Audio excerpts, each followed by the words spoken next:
Hola, bienvenidos. Hoy vamos a tener una segunda edición de este tecito, que son estos capítulos especiales en los que contestamos preguntas de la audiencia y charlamos un poco acerca de lo que leímos. Bueno, y las preguntas nos llegaron a través de nuestras redes sociales. Sobre todo pueden mandarnos preguntas a través de Instagram y TikTok, donde estamos como @nocturnaspod, o nos pueden dejar aquí en comentarios.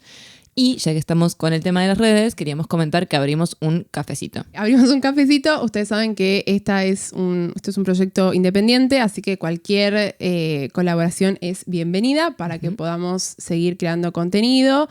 Es importante saber que todavía no podemos monetizar nuestros videos. Estamos en camino, es nuestra meta allí. Así que, toda ayuda previa a ese momento nos sirve para continuar produciendo. Cafecito, por si no saben, es una plataforma a través de la cual se puede enviar dinero, así que en teoría es el valor de un café, pero bueno, está un poco devaluado nuestro café, pero bueno, es para que si alguien quiere y puede colaborar, por lo menos, digamos, con 100 pesos, que es el valor que le pusimos, puedan hacerlo a través de esta plataforma. Y si no pueden, igual de todos modos nos ayuda muchísimo que estén viendo, que comenten, que den like, suscriban, compartan toda la mar en coche. Exacto. Así que bueno, si quieren acá dejar comentarios de amor, odio, lo que quieran. Lo que quieran, recomendarle a su madre, a sus amigos, todo sirve. Así que bueno, recuerden, entran a nuestro perfil Nocturnaspod en Instagram y allí van a encontrar el link con todas nuestras redes sociales y también con el link a Cafecito. Bueno, y ahora vamos a empezar con la ronda de preguntas. Se rompe mi cámara. Se rompe la cámara de Sofi.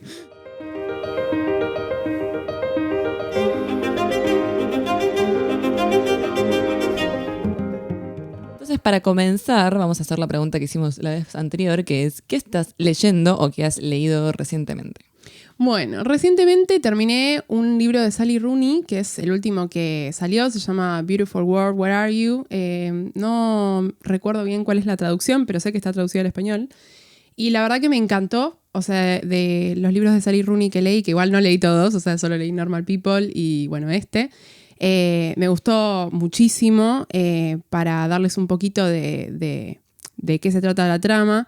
Son dos amigas que fueron a la universidad juntas y estudiaron lo mismo, eran roommates. She's literally us. Literal, igual.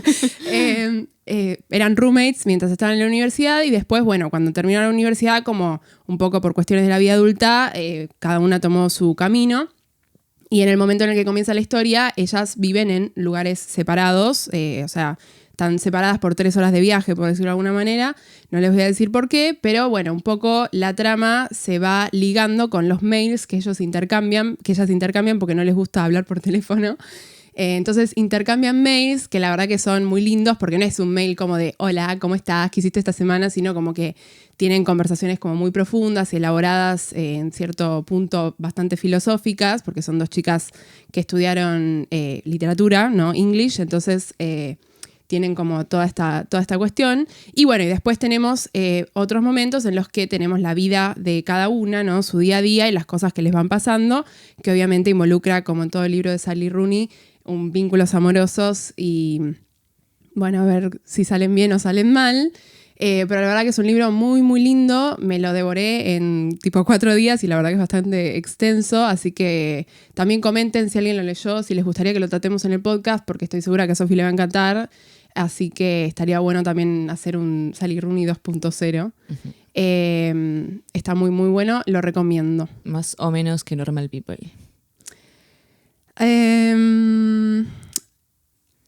No, uy, o sea, le puse cortocircuito.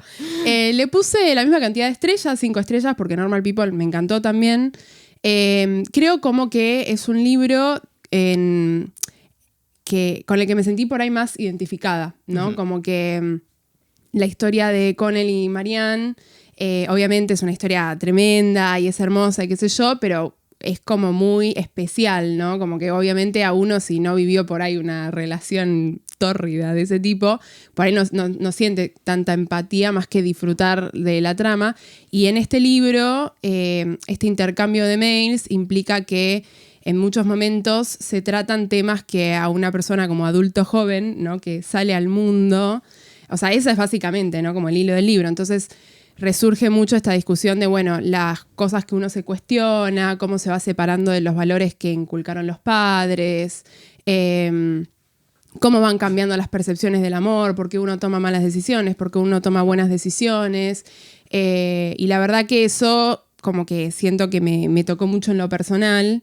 Y algo que me gustó es que todos esos temas están tratados no de una manera deprimente, porque yo cuando empecé a leer el libro dije como, uy, bueno, espero que no sea como desesperanzador, ¿no? Y la verdad es que termina teniendo un mensaje muy...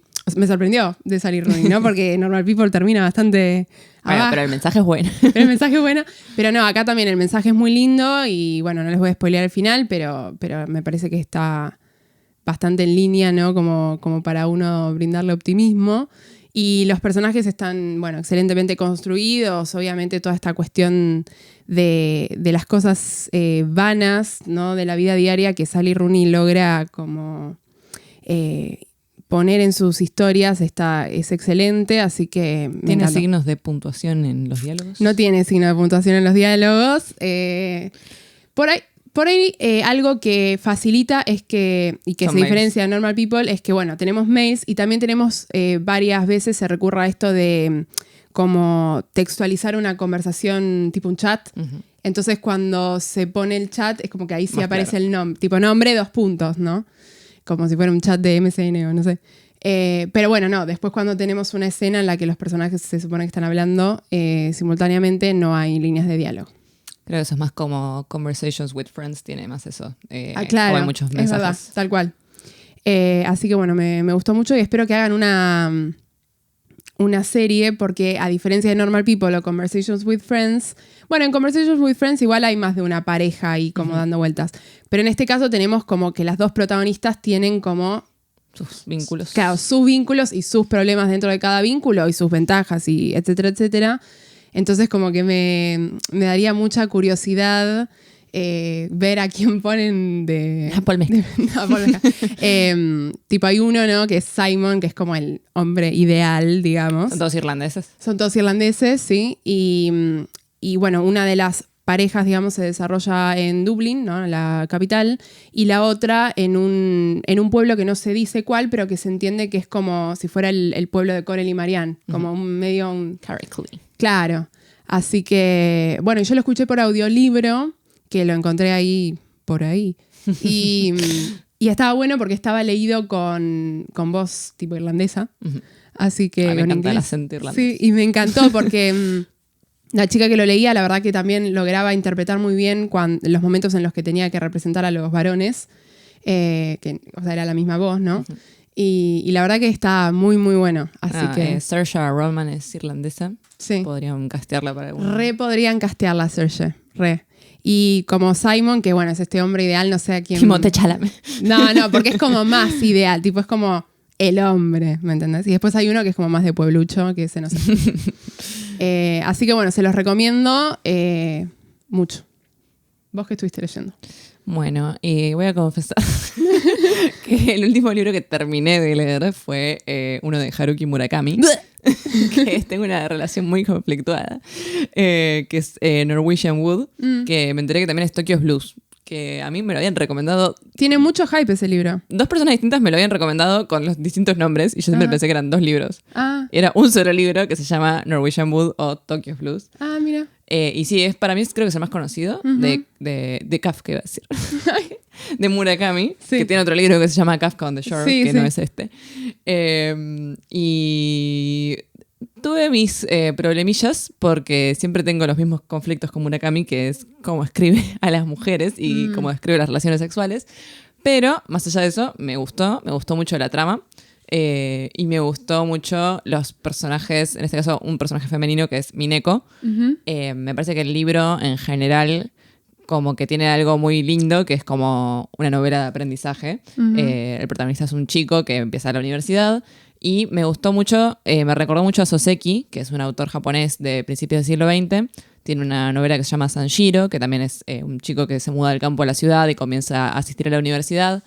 Y me parecía que tenía como una estructura en cierta medida bastante similar, con toda la cuestión de, bueno, descubrir por un lado todo lo que la ciudad tiene para ofrecer, como muy distinta de los pueblos rurales, ¿no? De Japón, que en este caso el chico también se traslada desde un pueblo chiquito a la ciudad, y la libertad, ¿no? Que todo eso conlleva, como la independencia de los padres y el poder salir solo por primera vez al mundo. Y por otra parte, como la relación con las mujeres, ¿no? Que es como también el momento más turbulento en cuanto a las relaciones.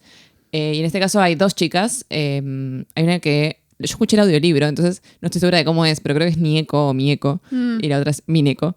Y bueno, como que las dos me parece que representan dos cosas muy distintas, porque una también es del pueblo de donde él viene, y la otra chica es la chica de ciudad, digamos, que es como así bien como polvorita, como que es todo energía y alegría, y como que si bien viene de una situación familiar difícil, como que es muy de vamos a hacer esto, vamos a hacer lo otro.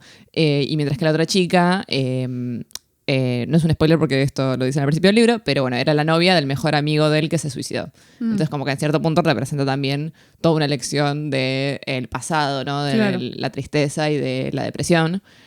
Así que eso me gustó, como que estaba muy bien construido el hecho de que él tuviera un poco que elegir entre dos mujeres que a su vez representan dos aspectos de su vida, ¿no? Eso me pareció que estaba muy bien. Después, por otra parte, hay un problema que siempre ocurre con estas mujeres de Murakami, que es que toda su vida gira en torno a los varones. Claro. Y en especial al protagonista, pero también si no es el protagonista es el novio, y si no es el novio es el padre, y es como... No sé qué quieren hacer de su vida estos personajes. O sea, Mineko, por ejemplo, es una estudiante universitaria. No sé qué va a hacer. No se desarrolla más allá. O sea, como que sabemos la historia de su padre, sabemos la historia de su novio, pero no sabemos mucho más de ella. Lo mismo pasa con la otra chica, como que se habla mucho de su relación con este amigo que se suicidó, pero como que, no sé, me parece que nunca terminan de ser personas completas. Claro. Mientras que los personajes masculinos sí como que se adentran mucho más en sus aspiraciones, en lo que quieren hacer. De hecho, hay otro personaje que es un poco el amigo que lo ayuda como a introducirse al mundo de las mujeres, y como que casi que nos relatan prácticamente toda su vida, incluso como que hace un salto hacia el futuro y nos cuenta lo que le va a pasar en un momento. Y de las chicas como que no sabemos. No se explora. Entonces, nada, eso siempre es para mí problemático. Y por otra parte, las relaciones sexuales que se describen en el libro siempre son muy gráficas, y a mí eso no me gusta mucho en general. No sé si es algo de la cultura japonesa, tal vez, porque, a ver, tampoco leí tantos autores japoneses como para saberlo. Pero en otros libros de Murakami sentís que pasaba lo mismo. Sí, y como que en mi opinión suele ser también descrito de una manera muy también como de adoración hacia el varón. Como que siempre el foco está puesto en el hombre también en la relación. Y es como que uno dice, más allá de que a mí me desagrade tal vez esta descripción un poco... burda. Claro, como muy vulgar de alguna manera. Además, me parece un poco realista, si vamos al caso. Entonces, como que bueno, esas partes a mí las leo así con incomodidad. Pero bueno, en general me pareció un lindo libro. No sé si es el que más me gusta de Murakami. Creo que el que mencioné antes, Kafka on the Shore, me gustó más porque tenía como más de realismo mágico, que este no tenía nada, o sea, este era realista. Me gusta más cuando juega un poco con gatos que desaparecen y esas cosas. Pero bueno, en general estaba bueno, y me gustó que nombrara muchos como novelas de aprendizaje, como que el narrador lee muchas novelas, como El Guardián del Trecenteno o lee a Hermann Hesse. Claro. Y me pareció que era una linda referencia como a lo que él está intentando hacer en su libro, ¿no? Muy interesante. Es muy interesante el tema de las relaciones sexuales en los libros, ¿no? De cómo se describen. A mí me parece que Sally Rooney la logra poner como graficarlas de una manera que no molesta.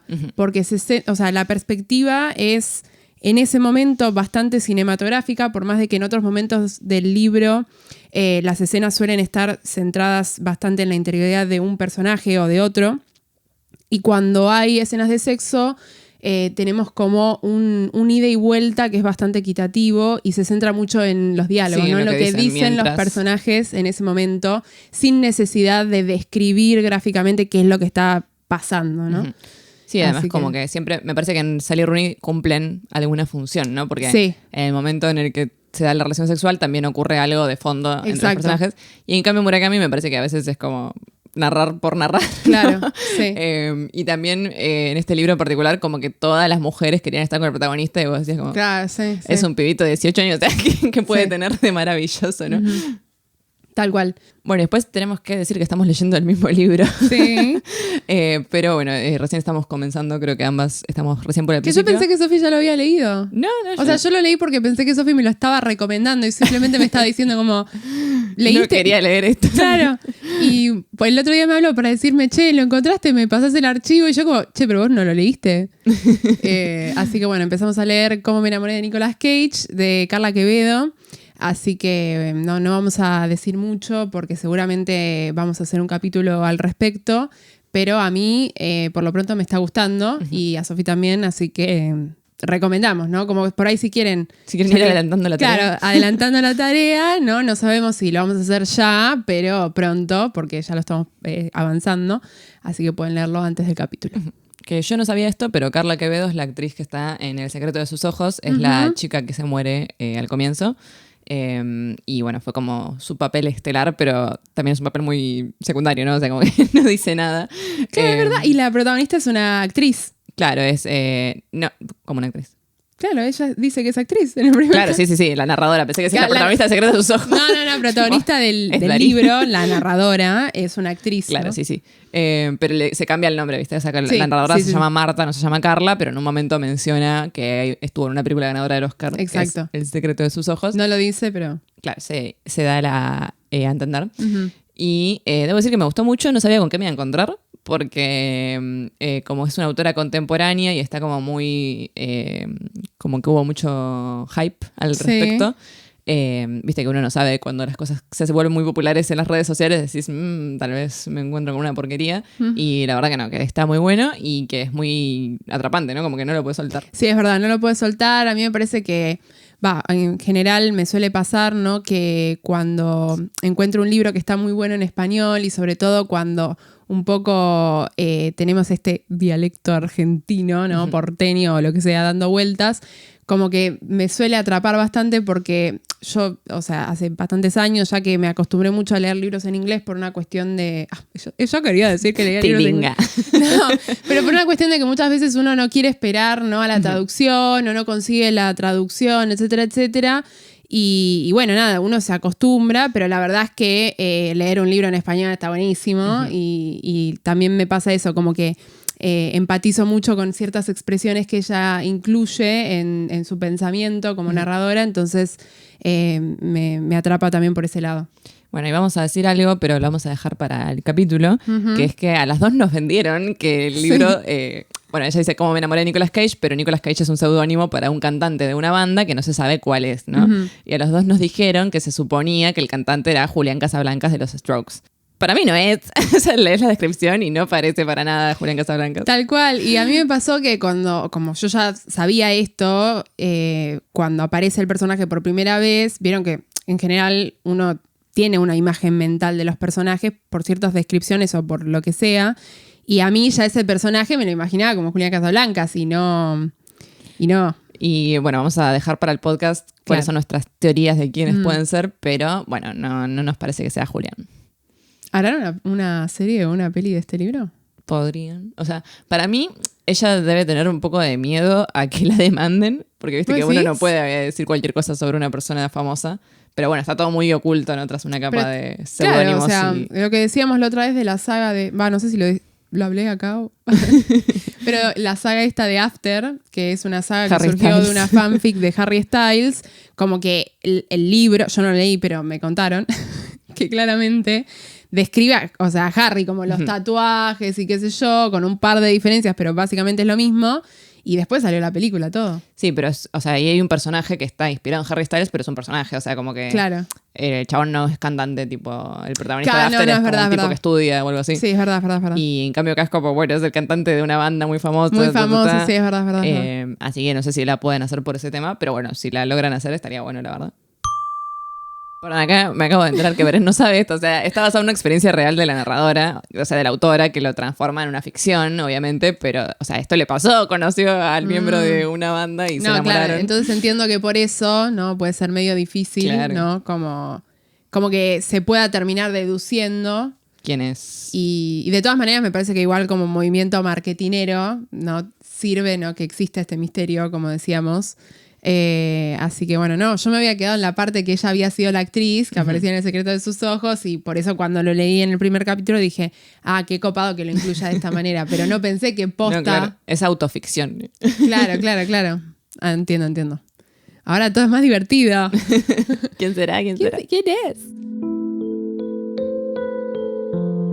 Bueno, y ahora empezamos con la ronda de preguntas. Nuestra primera pregunta que llegó vía Instagram es de una chica que está interesada en la carrera de letras, entonces quería saber cómo había sido nuestra experiencia en la carrera y bueno, también aprovechamos para charlar un poco acerca de qué libro, ¿no?, que leímos dentro de la carrera podríamos recomendar, ¿no? Así que, ¿cómo fue tu experiencia?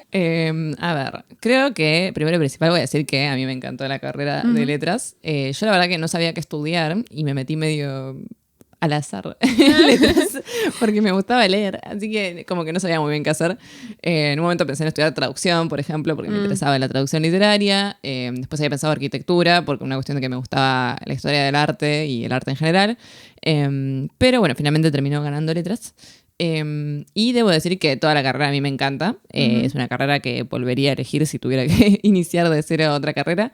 Y que realmente se la recomiendo a cualquiera que esté interesado en general en las letras, en la lingüística, en la literatura, porque me parece una carrera fenomenal que no solo te da herramientas, por ejemplo, para saber de literatura, sino que te da herramientas para analizar cualquier clase de texto en general, y que me parece que es un conocimiento que es muy importante hoy en día, porque todo el tiempo estamos siendo bombardeados por distintos tipos de mensajes en redes sociales, en publicidades, en propagandas políticas, en los medios, y tener la capacidad de poder analizar estos mensajes de manera crítica me parece que es una herramienta totalmente invaluable, ¿no? Hoy en día, y que en muchas carreras no se da. O sea que vos aprendes la disciplina que estás aprendiendo, Tal cual. pero tal vez no tenés este análisis más crítico o profundo de el mundo que te rodea, ¿no? Como que siento que la gente de humanidades siempre está preguntándose por las cosas, ¿no? Como, bueno, pero ¿qué hay detrás de esto? Como ir un poco más allá, y que la verdad es que letras te hace preguntarte todo el tiempo por estas cosas y te da muchos conocimientos de muchas áreas, que eso también me parece súper interesante, porque no solo aprendes de literatura, sino que también aprendes de historia, de filosofía, de sociología, de economía. O sea, uno tiene que leer una cantidad de cosas increíbles en la carrera, y si bien no voy a sentarme acá y decir, yo soy experta en historia porque estudié letras, sí, digamos, como que uno puede tener conocimiento muy variado de distintas esferas, ¿no? Sí, sobre todo porque en ciertas materias, ¿no?, como algunas veces lo hemos mencionado, en general las distintas literaturas están organizadas por país o región. Entonces, muchas veces, obviamente, la historia, si bien no es que siempre se hace un análisis histórico de los libros, pero en general, ¿no?, se trata de tener un contexto de qué sucedía, ¿no? Entonces, por eso nosotras, no sé, cuando analizamos a Merced Rodoreda hablamos de la Guerra Civil Española, y bueno, en su momento fue muy traumático aprenderlo porque de repente nos dijeron como, bueno, clase de historia. Clase de historia, Guerra Civil Española. Así que eso es verdad que no solo en términos de la historia, sino también de la filosofía, ¿no?, del pensamiento filosófico. Como uno se encuentra, ¿no?, con tantas perspectivas críticas distintas, y bueno, no, ese es el valor también, ¿no?, tener distintas perspectivas en un mismo texto, puede como tener ese aprendizaje como más integral, siento, ¿no? Que es muy, que está muy bueno. O sea, a mí me parece siempre como muy interesante.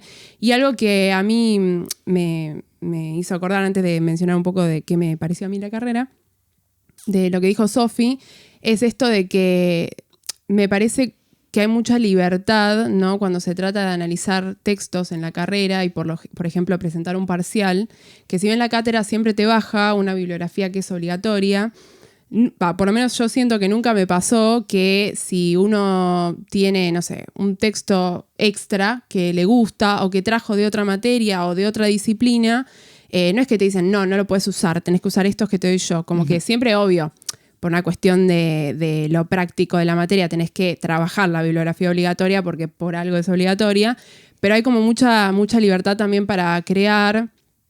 Y a mí siempre me quedó grabado, ¿no?, que hay un profe de la facu que es muy famoso, que es Martín Coan, que a veces menciona mucho esto de que la carrera de letras nos sirve para aprender a escribir. Y no es que voy a decir que con la carrera alcanza para aprender a escribir, porque está bueno también seguir nutriéndose por otro lado, talleres de escritura creativa. Hay una carrera, bueno, ahora en la UNA que en su momento, cuando nosotros terminamos el colegio, no estaba disponible, que es la carrera de Artes de la Escritura. Pero a mí me parece como que la carrera me dio muchas herramientas para escribir, porque la verdad que todos los parciales en general son de producción propia, ¿sí?, parciales domiciliarios en los que hay que analizar y no solo escribirlo y expresarlo de la manera, digamos, de una manera clara y correcta, sino que también, ¿no?, hay un margen para ser creativo, ¿no?, y poder brindarle a esa producción como un tono propio, ¿no? Así que en ese sentido me parece que también da buenas herramientas para poder aplicar luego en la vida profesional, ¿no? Sí. Donde interpretar textos y escribir textos siempre es muy útil, sobre todo hoy en día con todos los medios digitales que están muy en boga. Uh-huh. Sí, a mí me parece en cuanto a esto que, por un lado, se nota mucho la diferencia de gente que viene de carreras como letras y otras carreras más duras, tal vez, donde no se practica tanto la escritura, porque cuando tienen a la hora de comunicar ideas, es como que se nota mucho la diferencia en la manera de expresarse. Sí. Y que la gente de letras y otras carreras donde se trabaja mucho la escritura, evidentemente tiene alguna facilidad o alguna herramienta mayor. Y que a veces incluso se piden las empresas gente que haya estudiado letras para poder corregir o para poder comunicar, ¿no? Cosas que por ahí vienen de otras áreas, ¿no? Como por ejemplo transmitir un reporte del área de economía al público. Bueno, entonces necesitas a alguien en el medio que te procese toda esta información y que la escriba de una manera coherente, y eso lo hace alguien de letras, por ejemplo. Pero, por otra parte, me parece que sigue habiendo una carencia muy grande en cuanto a la escritura académica, porque en algunas materias no te explican cómo escribir, ¿no? Sí, entonces es como medio que asumen que vos vas a saber cómo hacer por ejemplo, una monografía. Uh-huh. Y eso es algo que se aprende, o sea, no nacés sabiendo los distintos géneros discursivos. Y a mí me pasó que tuve la suerte de que tuve algunas profesoras en la carrera que le dan muchísima importancia a esto, que me ayudaron mucho. Por ejemplo, me acuerdo en literatura inglesa, Cecilia Laza había puesto un espacio fuera de hora de las clases que ella tipo donaba para cualquiera que quisiera como ir a mejorar su escritura, podía ir con ella y ella los ayudaba a corregir como no solo gramaticalmente, digo, sino bueno, cómo expresar mejor determinadas ideas. Y también, bueno, nos ha pasado, por ejemplo, a nuestra profesora de literatura alemana, era súper rigurosa con estas cosas y te ayudaba un montón, porque al final del día como que no había una materia que fuera escritura académica. Y que me parece que tal vez se podría incluir al comienzo de la carrera, ¿no? Sí, yo creo que en el CBC, o sea, en general, ¿no? Como, bueno, nosotros hicimos la carrera en la UBA y la pregunta, ¿no?, de nuestra seguidora estaba orientada a la carrera en particular en la UBA, por eso hablamos desde esa experiencia y no de otra universidad. Pero yo creo que en el CBC quizás se podría, ¿no?, incluir y también algo, y creo que, si no me equivoco, hace poco hubo un nuevo plan, ¿no?, que salió de la carrera, y ahora hay algo así como una materia que es introducción a la literatura, pero eso también como que a veces uno empezaba y se daba cuenta, ¿no?, que había gente que sabía como más de literatura en términos de conceptos básicos, ¿no? Y quizá en teoría y análisis literario, que es la primera materia que cursas. Claro, que es la primera materia que se cursa, no se reponían esos conceptos. Entonces, como que de repente vos llegabas a una materia como, no sé, literatura inglesa, y se hablaba de, qué sé yo, el romanticismo, y vos te quedás como... Pero yo no tengo el basic del romanticismo, y como que uno por ahí lo tiene que reponer por su cuenta. Y bueno, obviamente no alcanza con reponerlo con Wikipedia, ¿no? Entonces, por ahí una materia, quizá en el CBC, que incluya estas dos como carencias, una por parte de la escritura académica y otra por parte de conceptos básicos, estaría como bueno. Y por otra parte, yo quería resaltar que en mi caso yo nunca dudé o sea, no se me ocurrió otra carrera para estudiar, básicamente. En un momento pensé en estudiar historia, pero solo porque me gustaba mucho tener historia en el cole, pero después me di cuenta como que no. No era por ahí. Como que no era por ahí.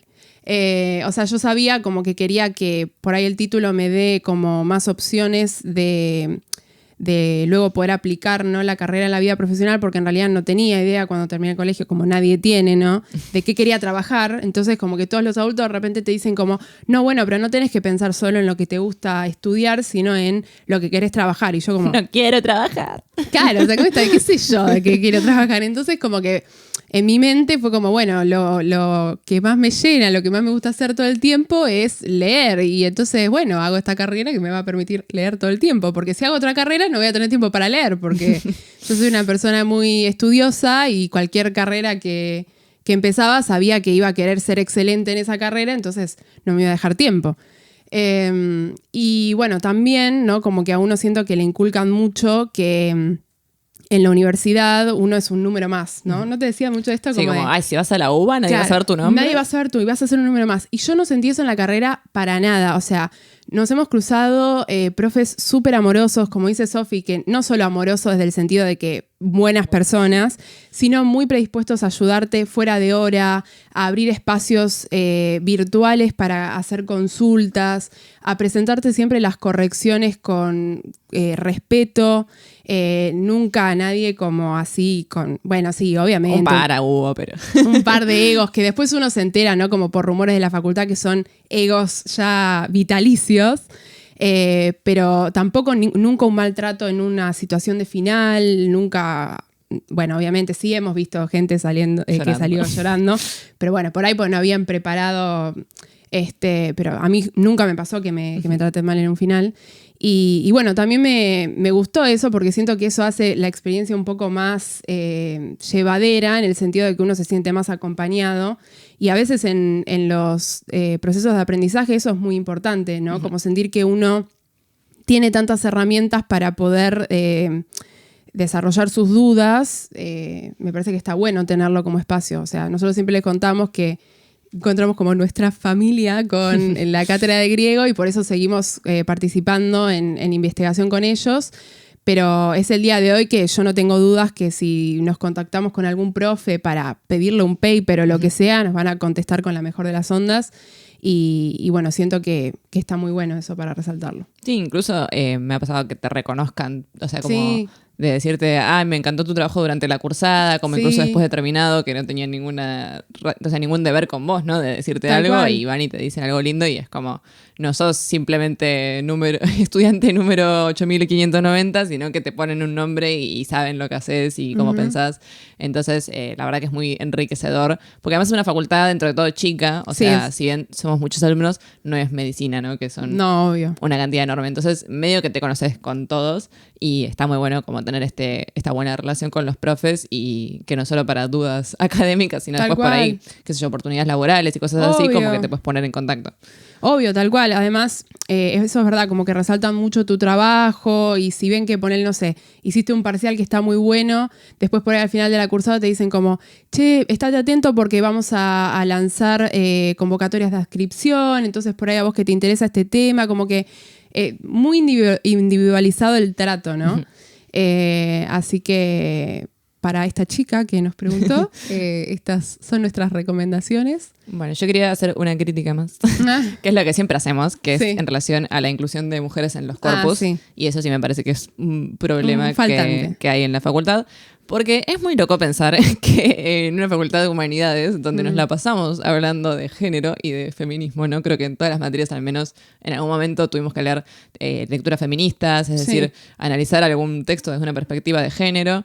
Y que no se incluyan muchas mujeres en los corpus es rarísimo, porque son todas personas con conciencia de esto, ¿no? No es que estás hablando con alguien que nunca, no sé, y hay no sabe lo que es el feminismo, ¿no? profesores cuya investigación se centra en eso y forman parte de la cátedra. Y sin embargo, uno se encuentra que en la gran mayoría de los programas de las materias hay una sobreabundancia de autores varones y muy pocas, sin ninguna mujer. Y a mí me parece que por un lado yo entiendo que quieran dar como lo más canónico, es decir, lo que más se trata en general, a los autores más reconocidos de cada país, que por una cuestión histórica suelen ser varones. Pero hay casos donde me parece que no perdés nada con incluir a alguna mujer. Por ejemplo, me pasó en literatura inglesa que nosotras cursamos un programa que tenía que ver con la monstruosidad y con lo animal. Y, por ejemplo, no estaba Frankenstein de Mary Shelley. Y vos decís... Sí, es verdad. Hubo como una clase especial sobre monstruosidad, ¿no? Claro. Donde tuvimos un insight, pero muy breve. O cursamos literatura del siglo XIX, teníamos un enfoque sobre el dinero y no leímos Jane Austen. Vos decís, o sea, lo podrías haber incluido muy fácilmente y a veces se incluyen autores que no conocen ni su madre, la verdad. Es verdad eso. Y vos decís, en vez de poner Viaje a Caclogallinia, me podrías haber puesto a Mary Shelley, la verdad. Sí. Si bien, obviamente, la decisión no es solo de cada profe, me imagino que hay toda una bajada de línea respecto a lo que pueden y no pueden dar cada año. me parece que se podría hacer un esfuerzo por incluir a ciertas mujeres, que tampoco te digo cualquier autora perdida que encuentres por ahí, sino autoras muy reconocidas y muy valiosas para la literatura de cada uno de esos países. Exacto. Sí, hoy en día como que un poco esa carencia se tuvo que solucionar, ¿no? Con materias o seminarios extra que retoman autoras que después se sabe que no se tratan en las materias. Obviamente no es generalizar porque nosotras vimos programas en los que por suerte sí se incluían, pero, por ejemplo, a mí en literatura argentina, como les contaba en el capítulo anterior de María Elena Walsh, me molestó mucho porque es como, dale, o sea... Ahí no había casi ninguna mujer. O sea, no leímos a Alfonsina Storni en la carrera, me parece un Silvino montón. Campo, que la dejamos por fuera. La dejamos por fuera. Y Samantha Schweblin, que también la dejamos por fuera porque no llegamos con el tiempo. Sí. Y bueno, sí, obviamente se mencionaron algunas personalidades como Silvina o Victoria, pero después... Y, por ejemplo, Borges leímos 3 veces. Leímos poesía, leímos ficciones y leímos ensayos. Y Cortázar también, leímos una novela, leímos cuentos. Y vos decís, bueno, si bien yo lo amo a Cortázar, no me moría si me sacabas los cuentos y ponías cuentos de Silvino Campo, ¿no? Tal cual. O sea, como que se podría no repetir el mismo autor y poner una mujer. Pero bueno, nada, ¿no? Nada puede ser perfecto, entonces esa es un poco nuestra crítica. Y por otro lado, yo quería resaltar que quizá más en lo que es lo práctico de la carrera, es una carrera que te permite, o sea, que por momentos es frustrante esto, pero después uno cuando la termina la carrera se da cuenta que tiene su lógica, que es que te permite hacer medio como haz tu propia aventura, porque ciertos programas, ciertas orientaciones, hay varias, te dejan muchas materias optativas que uno puede llenar con materias de otras orientaciones o de otras carreras de cualquier facultad, de hecho, presentando los papeles correctos y las justificaciones.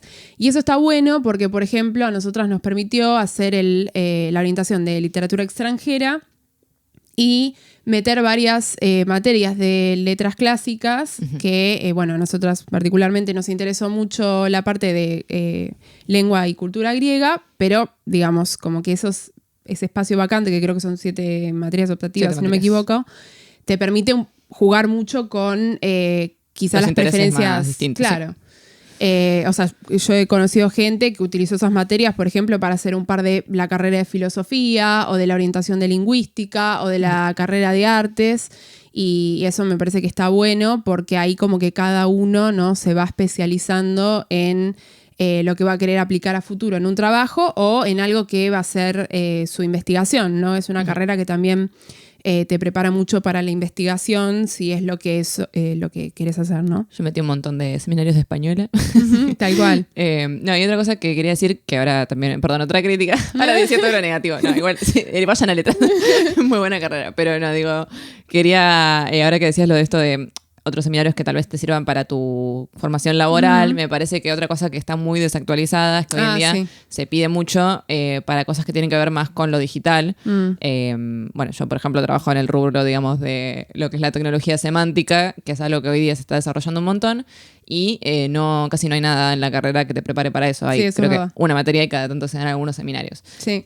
Lo mismo pasa con, no sé, se pide mucho, por ejemplo, gente para todo lo que tiene que ver con publicidad, y tampoco hay nada que te prepare para eso. Y no te digo que incluyas una materia porque tal vez letras no es específicamente para eso, pero sí es gran parte de la salida laboral y estaría bueno que hubiera un seminario optativo, aunque sea como para los que le interesan o quieren tener alguna herramienta más. Sí. Así que bueno, también en ese sentido me parece que tendría que ayornarse un poco y poner algunas cosas que tengan más que ver con lo laboral, porque al fin y al cabo, si bien uno lo hace porque le gusta leer, después tenés que laburar de algo, así que... Sí, obvio, y para abrir un poco digamos, el abanico de posibilidades, que no uno suele pensar como, bueno, una carrera donde tradicionalmente era para investigadores o docentes, y bueno, sí, obvio, ser profe está buenísimo, pero bueno, siempre está bueno tener otras opciones y que cada uno pueda desarrollarse, así que es verdad. Eso es algo que me parece que es una problemática que atraviesa todas las carreras de la Facultad de Filosofía en Letras. No voy a hablar de las otras porque no tengo idea. Como que falta, porque incluso yo me he cruzado con alumnas de la carrera de edición, que es una carrera que es muy linda también, pero como que siendo que es una disciplina, ¿no?, que digo está bastante conectada con lo digital, como que también me han dicho que faltaba, ¿no? Como esa aplicación, o sea, aplicación me refiero a como que te enseña a usar un programa, por ejemplo, claro. ¿No? Como que faltaba esa cuestión. No sé si tendrá que ver por ahí con una problemática de infraestructura o falta de presupuesto o lo que sea, o de profesionales por ahí que puedan ir a la facu a brindar esa área. Pero sí es cierto que quizás si uno después quiere especializarse en un rubro en específico o meter algo en el CV que te permita aplicar a cierto trabajo, va a tener que buscar por otro lado, ¿no? Uh-huh. Así que, bueno. La parte positiva y la parte negativa. Claro, porque acá no se miente. No, pero bueno, en sí creo que las dos coincidimos en que es una gran carrera muy, muy linda, que se disfruta mucho además, y si a la gente que le gusta leer, o sea, va a ser su carrera ideal, porque la verdad es que te la pasas leyendo todo el tiempo. Tal cual. Y re de estudiante de letras, esto de estar media hora hablando de la carrera, ¿no? Porque si van a cursar se van a dar cuenta que hay mucha gente que disfruta mucho la disciplina, ¿no? Entonces, esto suele pasar. Bueno, y ahora cuanto a la subpregunta que teníamos. Ah, es verdad que había una subpregunta. Había una subpregunta que era ¿qué libro que leíste en la carrera recomendarías a gente que no ha cursado la carrera? Porque pasa mucho que leemos libros muy oscuros y de nicho, ¿no? Que nadie conoce, igual se los menciona después a la gente. ¿Y eso qué es? Sí. Es una pregunta muy complicada la que me acabas de hacer. Mirá. A ver. Yo voy a contestar algo que todo el mundo creo que sabe que voy a contestar y que voy a decir que a mí una autora que me marcó y que la trabajé en la carrera y que siento que quizás no sé si me iba a cruzar es Christa Wolf y por eso sigo leyendo e investigando sobre ella, que es una autora, bueno, ya tenemos un capítulo al respecto, lo pueden ir a chequear, pero es una autora alemana que a mí me encanta y la verdad que me fascina. Y ese es un libro que siento como que me marcó, así que recomendaría mucho. Nosotros en la Facu leímos En ningún lugar en parte alguna, que es una de las novelas más breves que tiene Wolf. A mí particularmente esa me llevó a leer otras, como la que charlamos acá en el podcast, que fue Medea. Y después hay otra que también me gusta mucho, que es Cassandra, y que después también logré incluir en otro proyecto de investigación. Así que creo que esa sería la autora y los libros que yo recomendaría porque realmente me marcaron mucho. She's alive. Hola chicos, Oli. Bueno, luego de que tuvimos una falla técnica, continuamos. Pensé que ibas a recomendar 62 Modelo para Armar, que es una novela de Cortázar que leímos en la carrera. No lo hice porque si bien es una novela que me encantó y que hoy en día está en mi top 3 novelas favoritas, como le decía a Sofi recién en un corte, es la novela favorita de mi papá y no me gustaría como copiarlo en la carrera y en la novela favorita. Pero sí es cierto que es una novela que también me marcó mucho y que me alegra que la hayamos podido analizar, ¿no? en la cursada, porque siento que leerla por tu cuenta, o sea, se las recomendamos, pero leerla por tu cuenta, ¿no? Como que es todo un camino de cosas, ¿no? Pero sí. ¿Cuál fue el tuyo entonces? Estoy entre varias, pero creo que una que recomiendo mucho, que no es de nicho, me parece, como no es de gente de letras, pero no la conoce nadie, así que la voy a recomendar acá, es de Albert Sánchez Piñol, Pandora en el Congo. ¡Ah, librazo! Es una novela genial. Fue choclerísima. No me lo esperaba en la facultad, como yo que tampoco. Fue una de esas cosas donde te sorprendes gratamente porque la novela es muy divertida y avanza rápido y es entretenida y vos decís tipo... Che, estoy leyendo en la facultad, qué bien. Sí, es un libro que por mucho tiempo se lo recomendamos a cualquier persona que nos cruzábamos y a mí también me sorprendió porque es verdad que hay ciertas novelas, como que, ciertas novelas que leímos en la carrera que están muy, muy buenas para analizar y para disfrutar de manera crítica, pero bueno, hay algunas que si bien están buenas son medio pesadas, ¿no? Uh-huh. Sobre todo cuando tienen que ver con clásicos, por ejemplo, ¿no? Autores clásicos. Entonces, esa novela a mí también como que me sorprendió mucho porque era como leer por placer, pero para la facultad. Sí. Y me acuerdo de estar tipo riéndome en el subte porque era muy graciosa. Bueno, se trata de un escritor fantasma que se llama Tommy, que escritor fantasma vieron es eso de gente que una persona contrata para que te escriba el libro, pero después vos le pones tu nombre, que Tal por cual. ejemplo lo hacen mucho las celebridades. Ujú. Y en este libro él es escritor fantasma de un escritor fantasma, que a su vez es escritor fantasma de un escritor fantasma, que es escritor fantasma de un escritor que escribe novelas de aventuras Sí. en África. Y son estas novelas así como re cliché, donde el tipo es un macho alfa que va y conquista a todos y mata a todos y se queda con la minita. Y bueno, la novela empieza con que se muere este escritor, pero se mueren todos los escritores fantasmas, menos el último de la cadena, que es Tommy. Y se queda sin trabajo, básicamente. Y entonces le dicen como, che, mira, vos que sos escritor fantasma, tenemos un laburo para vos. Resulta que hay un tipo que si lo condenan estaba preso, si lo condenan a muerte. Entonces, nada, necesitamos que zafe. Así que, ¿por qué no vas a escuchar su historia y la escribís y hacemos una novela y la publicamos? Entonces, nada, él va y escucha la historia de este hombre y eso es lo que después leemos en Pandora en el Congo. Pero hay como muchos giros, es una novela muy, digamos, sorpresiva. Sí. Así que no les voy a contar más porque realmente tienen que ir sabiendo lo mínimo indispensable. Pero es una novela que es sumamente entretenida, Sí. pero que al mismo tiempo como que tiene un nivel de complejidad para el análisis que está muy bueno. Y tiene otra novela, el mismo autor, que se llama La piel fría, que también está muy muy buena y que es muy similar la trama a The Lighthouse, la peli que estuvo Robert Pattinson. Así que bueno, si les gustó esa película también pueden leer La piel fría. Amamos. O sea, es un librazo para llevarte ahí en la playa en el verano, tremendo. Así que sí, muy buena elección. Me gustó. Bueno, vamos a pasar a la siguiente pregunta que acá tenemos, que es, ¿qué nos parece el revisionismo literario? Una pregunta bastante amplia, pero podemos tomarlo desde distintas vertientes. Sí, no sé a qué se referían exactamente. Yo creo que se refiere a lo que estuvo muy en discusión últimamente, que es esto de que muchos libros de autores así como muy conocidos, como por ejemplo Agatha Christie, se estuvieron revisando para incluirles como especie de disclaimer o trigger warnings de personajes con ideas racistas que aparecían en el libro o personajes con ideas xenofóbicas que aparecían en el libro, cosas así. Entonces como que hubo una gran discusión acerca de que la gente entendió que lo que iban a hacer era cambiar los libros de Agatha Christie, por ejemplo, y, o sea, reescribir partes para que esas cosas no figuren. Y bueno, ya empezó como, no, ver, quema de libros, censura, qué sé yo. Y gente que pensaba como, no, bueno, esto es necesario porque por ahí está bueno leer un libro y tener ese conocimiento. Bueno, desde mi punto de vista, como creo que hablamos también en el tema de la cancelación, yo creo que hay que entender las cosas en su contexto histórico y que si bien uno puede poner un disclaimer, ¿no? Como para que la gente tenga cierta precaución o sensibilidad al leer algo, me parece que censurarlo, es decir, tachar algo, por ejemplo, como que le juega en contra al libro, porque por un lado, si lo borrás directamente, es como que eso nunca hubiera pasado y de eso no vamos a aprender nada, ¿no? Tal cual. Y en cambio, si no decimos nada, decimos, no, bueno, era producto de otra época, listo, chau.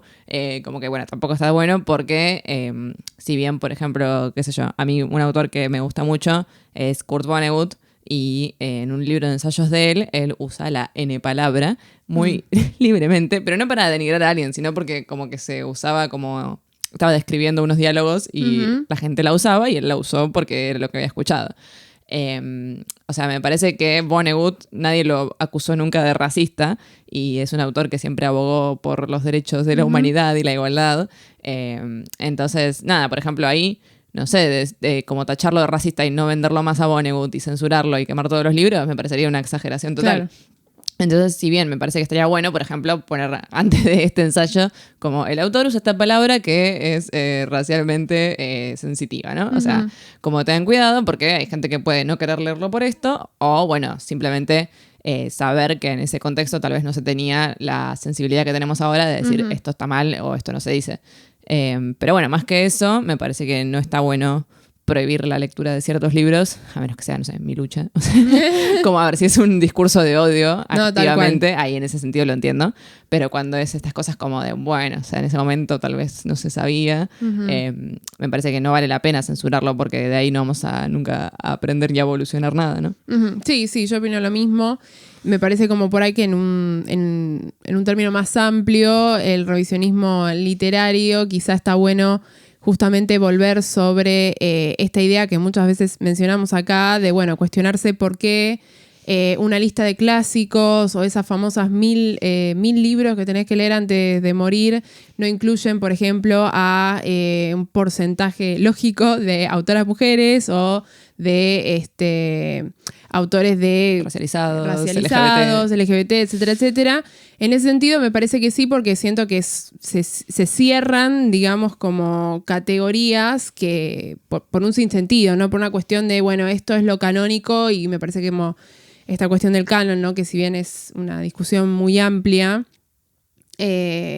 obvio que es algo que se tiene que revisar, ¿no? Porque no vamos a tener los mismos 100 libros canónicos hasta que se termine la humanidad, o sea, no tiene lógica.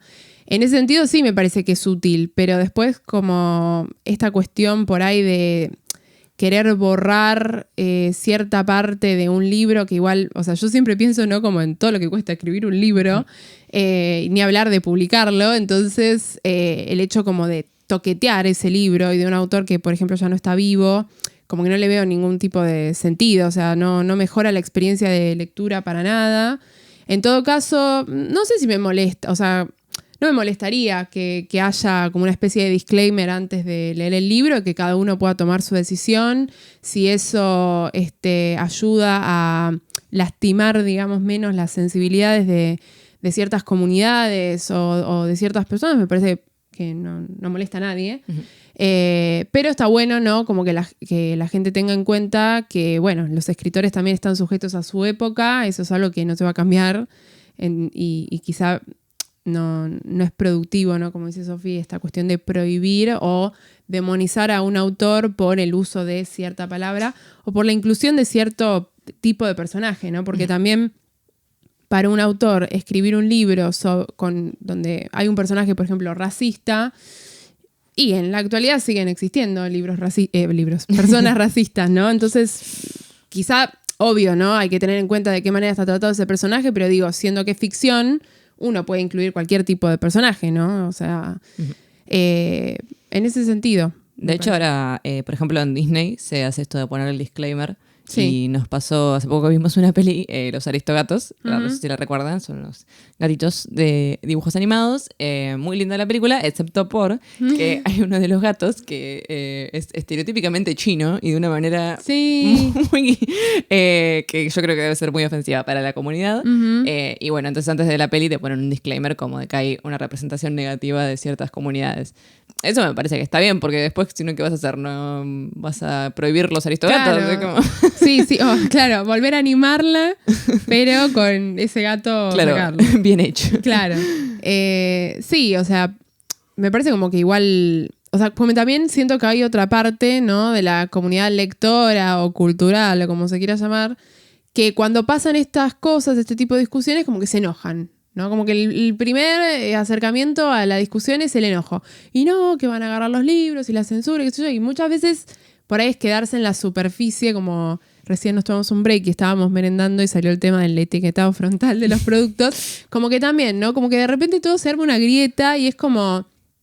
No, a veces por ahí las propuestas tienen un sentido y sobre todo cuando tiene que ver con justamente esto de no dañar la sensibilidad de cierta comunidad, me parece que no molesta a nadie. Entonces, otra cosa sí, modificar el producto final, ¿no? Sí, yo cuando decías esto de revisionismo histórico, por eso te preguntaba, porque digo, tal vez es, no sé, como revisar libros que han sido leídos siempre de una manera y como leerlos de otra. Y no entendía si me preguntabas por eso. No, yo lo pensé por ese lado. Igual, claro, la pregunta era amplia. Dijiste lo de Agatha Christie, justo se me ocurrió por ese lado.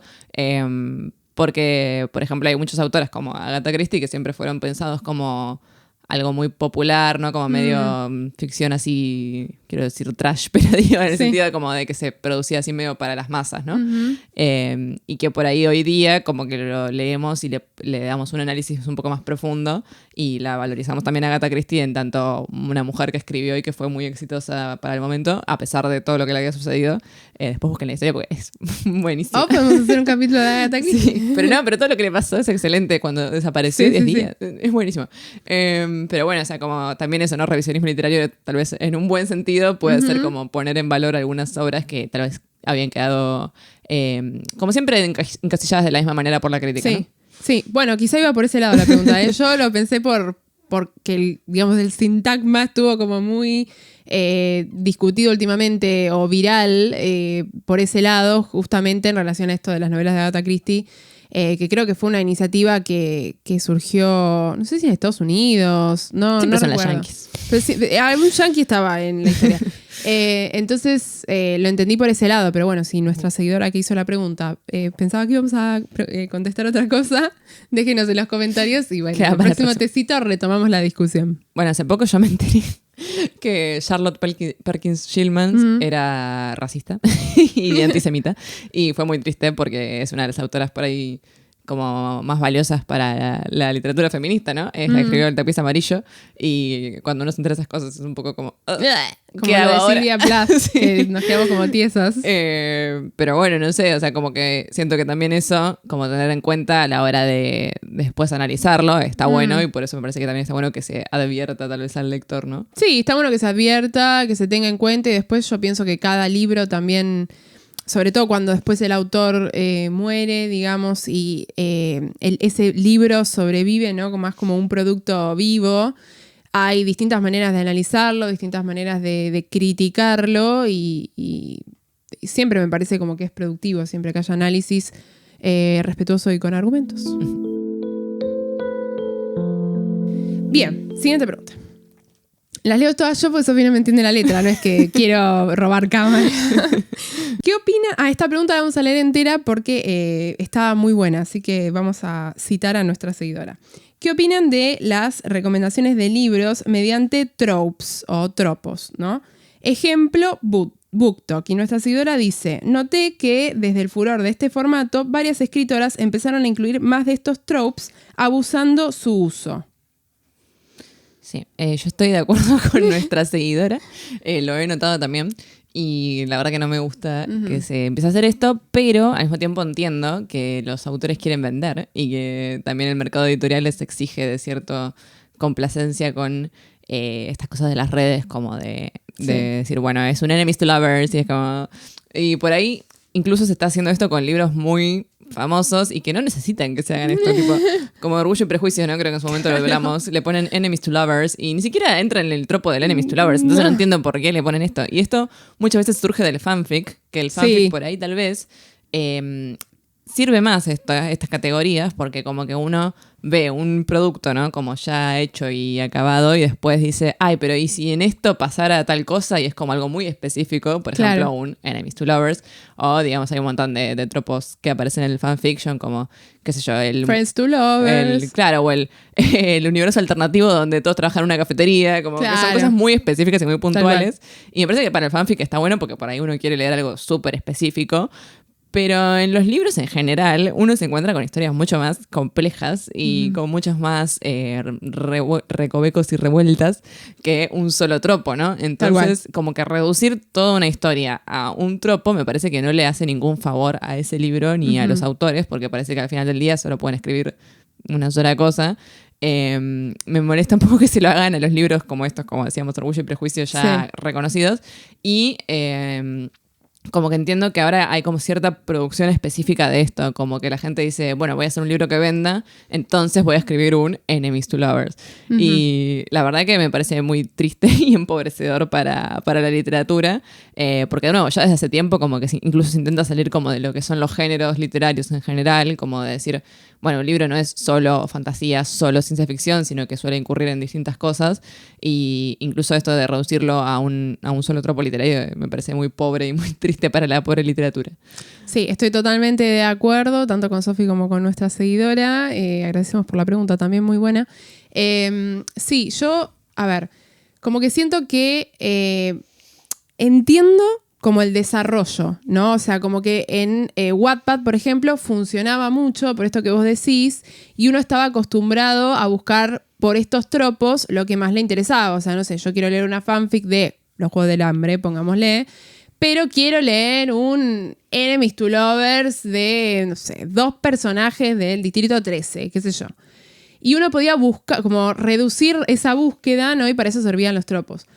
Pero después, ya que esa movida se traslade a autores que producen solo para vender ese tropo en particular que está de moda en el momento, me parece como que ya no es producir, o sea, no quiero decir no es producir literatura, porque quién soy yo, pero como que me parece que dentro del deseo de producir literatura hay una gran parte de ese deseo que termina estando orientada a vender mucho. Y obvio, está buenísimo vivir de la literatura. Felicito mucho a la persona que logre hacerlo. Pero también entiendo que cuando el público es tan grande, lo que rige, ¿no?, la producción en un mundo capitalista como el que vivimos es el mercado editorial. Uh-huh. Entonces, como que tiene sentido que quizá un autor que ve que esto está muy de moda, por ahí tiene una idea de algo un poco más original y dice como, bueno, pero la editorial me pidió tal cosa, ¿no? Uh-huh. O sea, como que no sé hasta qué punto uno puede brindarle la responsabilidad al autor. Me parece como que a veces, ¿no?, las editoriales son crueles con los plazos y son crueles con aceptarte o no aceptarte un producto. Por más de que quizás seas una persona que vende mucho. Y siento como que también hay autores y autores, ¿me entendés? O sea, como que no sé si, no creo que a Sally Rooney la obliguen a... No caigas, Sally. No creo que pase, pero dentro de lo que es por ahí la lectura más pochoclera, siento como que eso es muy factible que pase. Sí, pero incluso, o sea, como que en las sagas juveniles, por ejemplo, sí, que es algo que está muy hecho para vender, sí, como que siento que ni ahí pasaba, ¿no? Como que uno leía, por ejemplo, Cazadores de Sombras y no te lo vendían como Brothers to Lovers. Bueno, justo si eres un buen ejemplo, pero digo, en general no era como que te lo vendían solo con una cosa. Era como, ay, mirá, es un mundo donde hay criaturas fantásticas y donde pasa esto y aquello, y como que la trama es mucho más compleja que un solo arco o tropo literario. Entonces, sí, digo, pobres los autores que tienen que someterse, ¿no?, a este mercado editorial. Sí. Y en cuanto al fenómeno BookTok y toda esta cosa de las recomendaciones, a mí es un mundo que siempre como que adhiero y no adhiero. Porque a veces me parece como que las recomendaciones están justamente muy centradas. O sea, me pasa mucho, como dice esta seguidora, que me parece que las recomendaciones terminan estando mucho más centradas en qué tropo se desarrolla o qué tropo se puede reconocer, y eso siento como que le quita valor por ahí al resto del libro. Porque por ahí un libro donde hay una relación amorosa que se puede interpretar como un Enemies to Lovers, bueno, buenísimo, pero el libro seguramente no es solo eso. Uh-huh. Porque a veces, viste, te recomiendan un Enemies to Lovers de una saga de fantasía y vos decís, pero en una saga de fantasía seguramente hay otras cosas muy importantes como la construcción de un mundo, el desarrollo de una lógica distinta, sistema de magia, mapa, qué sé yo, no sé, un montón de cosas. Entonces, como que siento que también es reducir por ahí un producto que ya existe a una recomendación que por ahí es misleading, ¿me entendés? Así que hoy en día también el hecho de que las recomendaciones se acorten más, o sea, se puedan desarrollar menos porque hay videos de TikTok que duran 1 minuto y te recomiendan 10 libros de Enemies to Lovers, es como, no sé si es muy productivo. Uh-huh. Sí, me quedé una cosa que dijiste antes del tema de los escritores y los plazos editoriales. Sí. Hay una autora que a mí me gusta mucho que se llama Shiran Zhao, que escribió Iron Widow, Viuda de Acero, sería, que está traducido. Viuda de Hierro. Está traducido, así que lo pueden conseguir. Está muy bueno, lo recomiendo. Y justamente ella estaba escribiendo la secuela y anunció en todas sus redes que se iba a demorar, que supuestamente iba a salir creo que en los meses pasados, y dijo como no, miren, por ahí lo tengo para final de año, porque como que el adelanto que le había dado la editorial, que encima es Penguin me parece, no le alcanzaba para vivir, entonces tuvo que vender otra novela y empezó, o sea, trabajar y escribir sobre esa otra novela para entregarla en el plazo que le habían indicado antes de ponerse a trabajar en la secuela. Y entonces como salió a sincerarse con el público, de decir, miren, no es que yo no les quiero dar la secuela, sino que realmente no nos pagan lo suficiente a los autores para poder vivir y escribir al mismo tiempo. Entonces, Claro. me pareció como muy valioso que ella salga a explicar esto, porque, digo, a ella que de esto trabajó, por ejemplo, con Penguin, que es súper reconocida, le pasa esto, me imagino que un montón de autores deben estar requete explotados y que tal vez también por eso, ¿no? Como que se ven forzados a hacer estas ventas en TikTok de los tropos literarios. Y por otra parte, lo otro que iba a decir, esto que decías de las recomendaciones en BookTok, a mí me pasa mucho, primero que odio las recomendaciones Ya sé lo que vas a decir. los que te cuentan tipo, me pasó esto, y te cuentan toda la historia de un libro como si fueran ellos. No, me molesta mucho porque yo encima caigo siempre. Nunca voy a leer un libro de esa manera. Otra vez re preocupada porque una decía como, el otro día estaba en la calle y vino un auto y como yo pensé esto, es una historia de secuestro y de repente era un libro y yo tipo, flaca, sos una psicópata. Y lo hacen mucho, o sea, te cuentan toda la historia del libro como si les hubiera pasado a ellos. Ay, no, me re molesta. Y después al final te enteras que era un libro. Nunca voy a leer un libro que me recomienden así, jamás. Así que por favor no hagan eso. Yo prometo no hacerlo por mi parte. Y no, pero después lo que sí me gusta cuando hacen de recomendaciones, a veces como que te tiran como una vibra. Sí, eso sí me gusta. Como si te gusta Mitski, bueno, Sí, léete eso estos libros. Como que eso me parece que está bueno porque es toda una atmósfera. claro, es mucho más amplio y Sí. entonces como, mira, a mí me gusta este tipo de películas, así que voy a leer estos libros. O a veces como que uno quiere leer un libro como de determinado tono, ¿no? Como decís, quiero leer un libro que me recuerda a Fleabag, y entonces como que buscas algo que tenga una vibra similar. Y en ese sentido me parece que está bueno porque no lo reducís el libro a... el libro es igual que Fleabag, o el libro es un cura que se enamora, ¿no? Como, no sí, es o una incluso sola a veces cosa. lo hacen como basándose en cierto libro, tipo, no necesariamente parecido, pero libros con una vibra similar a Normal People, por ejemplo. Y no se trata solo de otros libros donde hay un vínculo amoroso así, sino libros que tienen como una la onda, la vibra similar. Y algo que yo me olvidé de decir es que me molesta mucho esto del abuso de los tropos, particularmente cuando se trata de reelaboraciones de mitos griegos. Sí, por favor. Y yo hace poco leí un libro que se llama Electra, es de una autora que se llama Jennifer Saint, que tiene varios libros de reelaboración de mitos. Y el libro está bueno en lo que es la reelaboración del mito, pero la mina mete un tropo de Friends to Lovers, vamos a decirlo así. O sea, crea un personaje que no existe ni en el mito, ni en la tragedia, ni en ningún lado. De Electra. Amiga de Electra, solo para meter... Porque si no, no hay romance. O sea, Electra no tiene romance, ¿me entendés? Bueno, sí, se casó con Pílades. Bueno, pero digo, como el libro termina antes de que eso se desarrolle, porque se centra, digamos, como en la reelaboración de la tragedia... tuvo que incluir algo como de una persona, ¿no? Que la acompaña a Electra durante toda su infancia, mientras sufre un montón, porque... Quiso hacer canción de Aquiles y le metió una amiga a Electra. un amigo. Un amigo. O sea, triunfa no sé por qué pensé que era lésbico. Pero... No. Triunfa el amor heterosexual. Es que para mí Electra es lesbiana. Bueno, no, le mete ahí perdón. Le mete ahí un... Perdón al micrófono. Le mete ahí como un amigo que es un campesino random, que está todo el tiempo como que la escucha. Bueno, Electra se casa con un campesino en Eurípides. ¿Sí? Sí. Pero a ella no le gusta el campesino. Ella dice, yo estoy para más. O sea, que ando con un... Bueno, no, esa no es la trama. No. Esa no es la trama. Bueno, hay todo como un drama. O sea, se le pone mucho énfasis a eso, cuando me parece que el énfasis de la historia de Electra no está en eso. No, para nada. O sea, no me molesta si el pibe existía, pero simplemente acompañaba. Como que había varias escenas que estaban centradas en el vínculo con este pibe, que bueno, después no prospera, pero hay como escenas medio cheesy entre ellos, digamos. Como, ay, te quiero, pero no te quiero, y qué sé yo. Entonces, a mí eso me re molesta porque siento como que está reelaborando un mito. Y le tenía que meter algo ahí para picantearlo. Claro, y yo entiendo que por ahí hay que hacerlo más picante, ¿no? Pero hay otra manera de hacerlo más picante. ¿Qué más picante? Me quiere matar a la madre. Claro.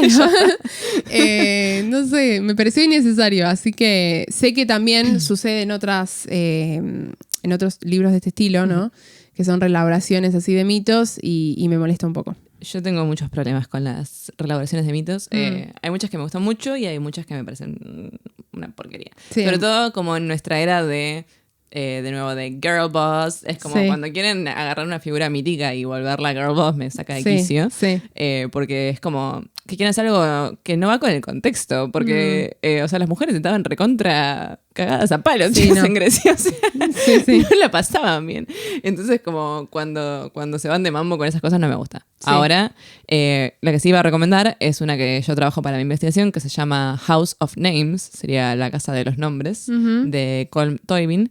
Que justamente hace algo que vos decías de meter un personaje que no existe, que sí más raro, porque es una reelaboración del mito de los Atrídas. Gran parte del libro se centra en Orestes, y Orestes tiene un amigo que lo acompaña, que es Pírades. A Pírades lo borran del libro y le dan otro amigo que se llama Leander, que sería Leandro.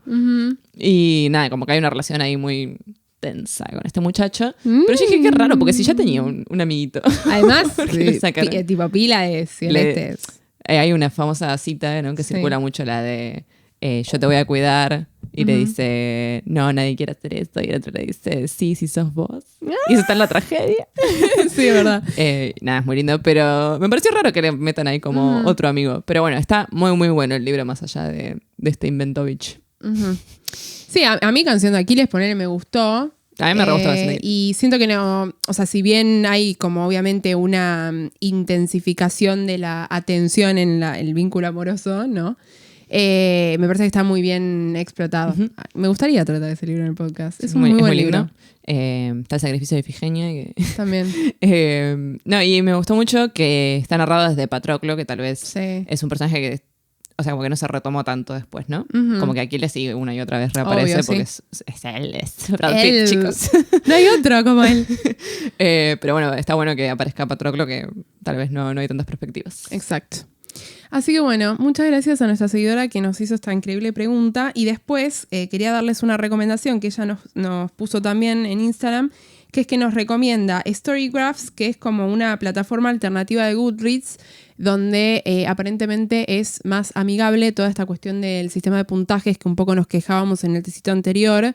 Así que, bueno, personalmente, ¿vos la conocías? No, ¿cómo se deletrea? Ay, se deletrea, te la deletreo. Se deletrea Story como Story y Graphs, o sea, Graphs. Storygraphs. La buscaremos. La buscaremos. Así que, bueno, muchas gracias por esta pregunta. Pasamos a la siguiente y última. ¿Qué libro nos hizo lectoras? Ya no dentro de lo que es la carrera de letras, sino en general. Como qué libro te hizo lectora? Yo tuve etapas, porque el primer libro que me acuerdo de leer en mi vida fue ¿era La Plaza o El Pueblo? Creo que es El Pueblo de Papel. Pero tal vez era La Plaza de Papel, que justo hace poco lo encontramos en mi casa, y es un libro que trata sobre una nena que tenía muchos peluches y les empieza a construir casitas y como que se armaba como un pueblo de los muñequitos que tenía ella, y entonces como que son las historias que van ocurriendo entre los peluches y los muñecos, y me lo acuerdo mucho porque lo leíamos con mi familia, creo que mi papá me lo leía de noche y como que yo iba siguiendo las letras, y yo aprendí a leer de bastante chica, creo que tendría 4 o 5 años, y como que es el primero que me acuerdo de estar leyendo, y que además me hizo querer hacer mi propio pueblo de papel. Claro. Entonces me hice todos mis muñecos con sus casitas y qué sé yo. Así que fue como muy como participativa la experiencia de leer ese libro. Y después, el primero que leí por mi cuenta, que yo dije, voy a leer este libro, fue Harry Potter. Así que... soy una de las tantas lectoras que ha construido J.K. Rowling. Y ¡qué bronca! Maldita sea. Y que fue muy gracioso porque todo empezó porque una compañera de primaria dijo en clase que estaba leyendo Harry Potter, y yo dije, yo también, y era mentira. Entonces ese mismo día fui a mi casa y decidí que iba a empezar a leer Harry Potter para no ser una mentirosa. Así que fue como un ocultamiento de mi mentira anterior. Muchos estudiantes de letras hacen eso. Sí. Tipo en la carrera también, como... Yo tenía 8 años igual. Es tipo un gen con el que naces o no, como que alguien te menciona un libro y uno no sé por qué se ve en la obligación como decir... Muy bueno, sí. Sí, y no lo leíste. Y después tenés que ir a buscar o leerlo porque decís como, bueno, la próxima que me pregunten tengo que estar preparada, pero siento como que es un síndrome. Yo nací con esto. Y bueno, fue el primero que dije, o sea, por mi cuenta voy a leer esto. Y bueno, me reenganché, obviamente, y después como que fui muy lectora así de literatura infantil juvenil. Y debo decir que el primer libro más adulto que recuerdo haber leído fue El guardián del tren Centeno, que lo leí creo que a los 15 en el colegio. Y como que me lo dieron para leer en la escuela, pero como que no sé, me despertó así como una cosa de decir, tengo que leer un montón de literatura norteamericana ya. Y empecé a leer tipo Matar a un ruiseñor y El Gran Gatsby, como todos clásicos de la literatura norteamericana. Y creo que a partir de ahí fue como que empecé a leer un poco libros más serios, entre comillas. Mira, no, en mi caso, o sea, bueno, como les comentaba en el capítulo de María Elena Walsh, Dylan Kifke es un libro que leí, o sea, yo me sentía como muy orgullosa de mí misma porque es un libro largo, o sea, para lo que es una lectura no de niñe, es un libro, ponele una novelita, y lo leía una y otra vez, como que estaba muy obsesionada, entonces como que tengo como mucho recuerdo de estar... de sentir, ¿no? Como ese escape que uno siente, ¿no? Cuando lee un libro que está muy bueno y que te permite como huir de tu realidad, no solo por el mundo que construye, sino por cómo está escrito, ¿no? También. Y por otro lado, me pasó que a raíz de los cómics de Tintín, que estaban ahí en mi casa, también los leía como una y otra vez, obsesivamente, como ella experta en Tintín y en toda su trayectoria, como que a partir de ahí, como le pasó seguro a muchos, como que sentía que lo que más me gustaba eran estos géneros así como de aventura, medio como crimen, detectives y qué sé yo. Entonces como que tuve una gran etapa de previa a mi adolescencia, que fue como leer muchos libros de aventura. Entonces leí, no sé por qué, muchos libros de piratas, como La Isla del Tesoro, que es un libro que me encanta también, y lo leí 80.000 veces. Y ahí entré Julio Verne, qué sé yo, como que entré más por ese lado. Después Agatha Christie, qué sé yo, y como que esa siento como que fue mi primera exploración, ¿no? De decir como, bueno, a mí me entretiene mucho leer esto. Como libros así como de detectives, aventura, y bueno, por eso pedía como que me lleven a la librería a comprar libros así de Agatha Christie. Y después ya así como más en el colegio, obviamente también tuve mi etapa, ¿no? De literatura juvenil con todas estas sagas, pero debo decir que no me afectó Harry Potter porque mi mamá me decía que eran muchos libros y que no había, o sea, como que salían caros y que yo iba a leer uno, iba a querer leer el otro y como que me iba a tener que comprar 8 libros y como que no había plata para 8 libros. Entonces, son 7 igual. O sea, no sé si no había plata, pero... Era un presupuesto. Claro, era un presupuesto. Entonces, los leí de grande y leí el primero y el tercero, los pude leer, o sea... Lo leí mal, lo leí en otro orden. Porque leí el primero, que se lo había regalado a mi hermano para Navidad. Leí el tercero, porque el segundo no lo tenía y quería seguir leyendo. Y después... leí más como un poco más grande, cuando ya aprendí a buscar en internet el PDF ilícito, leí el segundo y bueno, así seguí, terminé la saga. Pero como que ya estaba atrasada, pues las películas seguían saliendo y yo todavía no había leído libros. Entonces, en realidad, el final lo vi primero en película. Claro. No sabía cómo terminaba, porque no había leído el último. Yo me acuerdo que lo había terminado y todas me preguntaban. Sí. Y yo, bueno, te voy a decir, no te puedo decir. Así que bueno, sí, ese fue como mi camino. Y bueno, esa era la última pregunta. Yo igual debo decir que los libros los tenía mi hermano también, o sea, claro. Se los agarré a él.